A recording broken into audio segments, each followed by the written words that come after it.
Hello everyone and welcome back to hello Adhyapak. आज मैं आपके लिए क्या लेकर आया हूँ? मैं लेकर आया हूँ कक्षा 5 का हिंदी विषय का सामयिक परीक्षा 2 यानी पीरियोडिक टेस्ट 2। तो बिना कोई टाइम वेस्ट किए आइए चलते हैं और सॉल्व करते हैं इस पेपर को। ये पेपर 30 मार्क्स का यानी कि 30 मार्क्स का होगा आपका रिटन, और 10 मार्क्स का होगा आपका ओरल, जो आपके क्लास टीचर्स, सब्जेक्ट टीचर्स आपकी क्लास में लेंगे। तो रिटर्न पेपर की बात कर रहे हैं हम यहाँ पर। तो सबसे पहले आपको एक पैराग्राफ मिलेगा, 10 मार्क्स के क्वेश्चंस आएंगे इससे बेस। तो इसको पढ़ते हैं। एक तपती दोपहर सुमन और उसके दोस्त ने पास के जंगल घूमने का फैसला किया। उन्होंने अपने साथ खाने के लिए कुछ नाश्ता रखा, अपनी लंबी पैदल यात्रा के लिए जूते पहने और अपने साहसिक कार्य पर निकल पड़े। जैसे ही उन्होंने जंगल में प्रवेश किया, ऊंचे पेड़ों और पक्षियों की मधुर चहचहाट ने उनका स्वागत किया।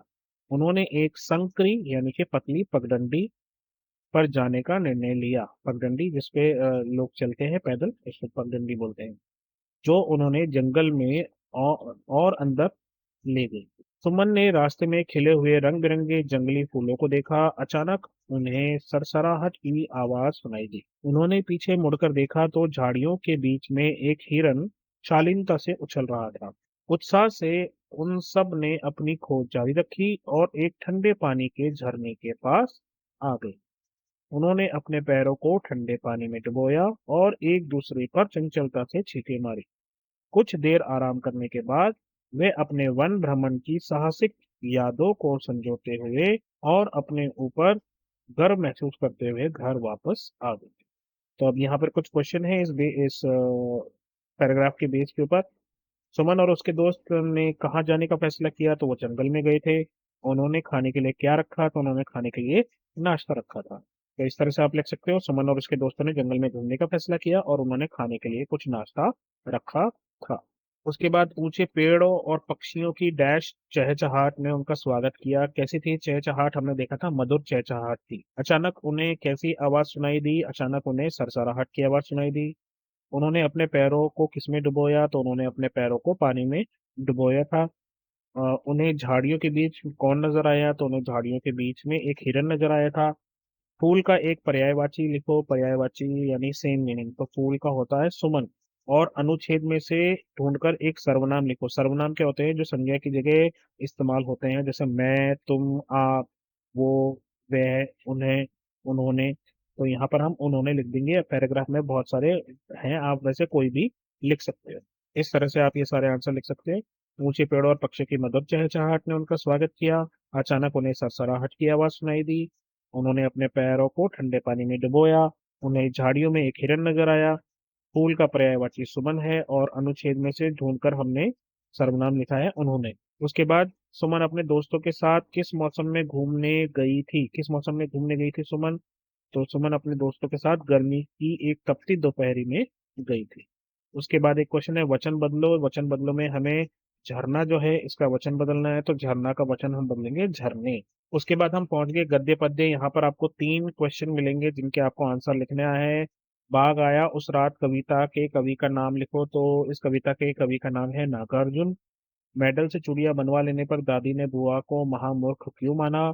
तो बुआ को महामूर्ख इसलिए माना था क्योंकि वो एक मेडल था जो लोगों को प्रेरणा देता है, उन्हें इंकरेज करता है। और बुआ ने क्या किया? उस मेडल से चूड़ियां बनवा ली, इसीलिए दादी ने बुआ को मूर्ख माना था। इस तरह से आप लिख सकते हो आंसर। इसके लेखक नागार्जुन है। और मेडल इस बात की निशानी थी कि दादाजी पढ़ने में अव्वल थे, फर्स्ट आते थे वो, ठीक है। और वह जब तक रहता, वह मतलब मेडल, मेडल जब तक रहता घर और बाहर के लोगों को प्रेरणा देता। ऐसी चीजों को संभाल कर रखना होता है। लेकिन बुआ ने उसका महत्व नहीं समझा और उससे चूड़ियां बनवा ली, इसलिए दादी ने उसे महामूर्ख कहा। उसके बाद बेसन ने घायल तीतर को क्यों बचाया था? तो यहाँ पर है क्यों बचाया था, कैसे बचाया नहीं था, है ना। तो क्यों बचाया था? क्योंकि उसको पक्षियों से हमेशा प्यार रहता है और उसने जब उसको घायल देखा तो उसको उससे रहा नहीं गया और उसने उसको बचाया। यहाँ पर विलोम शब्द है। न्याय का विलोम शब्द क्या होगा? अन्याय। और निम्न रिक्त स्थान में उचित शब्द लिखो। अनुराधा डैश घर नागालैंड के किस शहर में है? तो अनुराधा का घर नागालैंड के किस शहर में है? तो इस तरह से लिख सकते हैं आप, बिशन पक्षियों से बहुत प्यार करता था, वे उसको घायल अवस्था में असहाय नहीं छोड़ सकता था, इसलिए उसने तीतर को बचाया था। तो न्याय का अपोजिट हो गया अन्याय। और अनुराधा का घर नागालैंड के किस शहर में है, तो यहाँ पर आ जाएगा का। आगे बढ़ते हैं, विशेषण शब्द पर गोला लगाइए। विशेषण क्या होता है, जो नाउन की खासियत बताता है, जो संज्ञा की खासियत बताता है। तो संज्ञा यहाँ पर है डाकू, तो डाकू कैसा है, खूंखार। तो विशेषण हो गया खूंखार, आप इसको ऐसे सर्कल कर लेंगे। मेरे सर्कल को थोड़ा पोलियो हो गया है, माफ कर दो इसको। निम्न मुहावरे का अर्थ क्या है, आंख लगना। आंख लगना का मतलब होता है नींद आना। तो यहाँ पर नींद आना लिख देंगे। एक शब्द में उत्तर लिखो। चमड़े का बना पात्र जिसमें पानी भरते हैं उसे मशक कहते हैं, मशक। तो इस तरह से ये यहाँ पर सर्कल कर दिया। आंख लगना नींद आना हो गया, और चमड़े का पात्र जिसमें पानी भरते हैं उसे मशक कहते हैं। इसके बाद आपको क्रिएटिविटी आएगी 5 नंबर की। इसमें आपको टॉपिक दिया जाएगा जिस पर आपको 5 सेंटेंसेस लिखने होते हैं। तो यहाँ पर है अंधेर नगरी या स्वामी दादा पर 5 वाक्य लिखे। मैंने दोनों पर लिखा है। 5 5 6 6 वाक्य आप इनको देख लें। और अंधेर नगरी के बारे में बात करें तो अंधेर नगरी में सड़कें जो है वो चमकदार थी, हम सबको पता है। अंधेर नगरी के बाजार में सब चीजें टके सेर बिकती थी ना, इस भाव बिकती थी। अंधेर नगरी का राजा मूर्ख था, ये हम सबको पता है। और उसका राजकाज सही नहीं था, ये भी हम सबको पता है। प्रजा बहुत दुखी थी उससे, और वो सब उससे मुक्ति चाहते थे। तो अंधेर नगरी के बारे में ये 6 वाक्य मैंने लिखे हैं। आप कोई भी 5 वाक्य इनमें से ले सकते हो। स्वामी की दादी के बारे में अगर बात करें, स्वामी की दादी एक छोटी सी कोठरी में रहती थी, हम सबको पता है। दादी अपने बक्से में इलायची, लौंग और सुपारी खाने के लिए रखती थी। दादी को राजम पसंद नहीं करती थी, ये भी हमें पता है। दादी अपनी कहानियां सुनाती रहती थी। राजा हरिश्चंद्र की कहानी भी सुनाई थी।